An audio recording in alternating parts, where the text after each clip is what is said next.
If you're looking to enhance your massage experience in your Jacuzzi 300 series hot tub, the air boosters are a great feature to try. Let's walk through how to use them. To get started, locate the toggle switch next to the seat where you'd like to boost the massage. Press up on the switch to activate the air booster. Once activated, the air boosters mix air into the jets, giving you an intensified massage experience. When you're ready to return to a more regular massage setting, just push the toggle switch to the down position to turn off the air boosters. Make sure to check that the toggle switch is fully engaged in the correct position. If it's not, you may not get the full boost effect. Now you're all set to enjoy a customized massage in your Jacuzzi 300 series hot tub.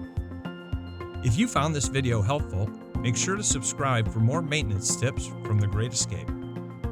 See you next time.